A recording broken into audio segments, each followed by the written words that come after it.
Да, не е много голямо. Повече може да управлява всичко. Ето това дистанционно, бам, бам, всичко светва.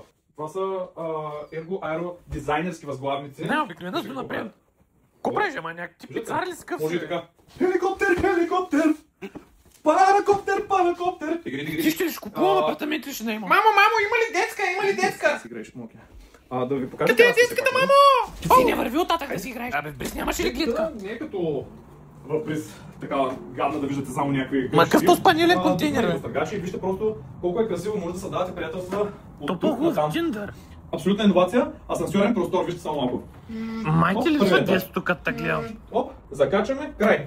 Тук си имаме, ето, штрак, скара.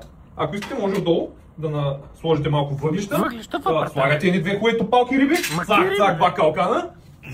И направя това нещо като пламне, няма изгасене. Казвам ви, перфектна скара. Прибираме, няма въглища, всичко изхвърляме. Даже може и през тераса, защото тук е детска площадка отдолу, тъй безстои няма пясък.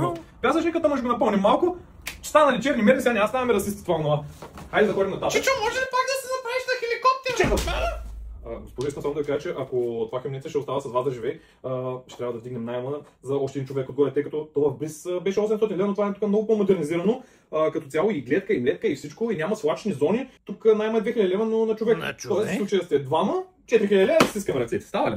Господине, не сме се разбрали. Не. Добре, ще ви покажа нещо друго. Елате да видите. Абсурд. Ето, ако ви е напълно вечер, тук има светваме. Так, има и такава лампа и ако обичате на по-романтично да Прекалявате. такава лампичка. И дори зимата имаме и такова, загрява цялото това нещо. Ако го обърнете на една страна, може и яйца да правите, но не е задължително, как пак казвам. Яйца на огледало. Ти не си Фред. Имаме ето, с плавно затваряне на кенефчето. Утре ще се затвори, той е прекалено плавно. Прекалено е плавно, да, за да представете си вечер колко е тихо в този квартал. Искате да събудите някой или какво? С туалетната чиния. Оставите го сега да се нормализира. Това тук е спалнята, но няма да ви показвам, да не вземе да си помислите нещо. Сега аз все пак съм си абсолютен професионалист. Боже, че съвсем се объркам. Какво мислите? Кога можем да подпишем? Като гледам, нищо няма подписвам, само ти кажа. Защо? Ще търся нещо по-хубаво. Ама колко по-хубав апартамент да ви намеря? Да бе, ама за 4000 лева. 4 бонуса бе много. Малко ли се струва две в днешно време? Абсолютно да. Знаете ли колко струва един апартамент, реално? Колко? По 2000 лева на квадрат. Тук ви давам цели 90 квадрата за 4000 лева. Няма такава цена. Ви, ако искате го сметнете на квадрат, колко излиза? Не. И това е за цял месец. Какво? Аз няма го купувам. Вие не го купувате, но след време може да решите да го купите. Така, един наем, още един наем, депозит, моята комисионна, 10к и може да стиснем ръце. 10к, аз мога ли си купувам? Хърби? Бе, какво хърби, ма ръби? Изчезва от тук, човек. Чакайте. Няма колко, чакай.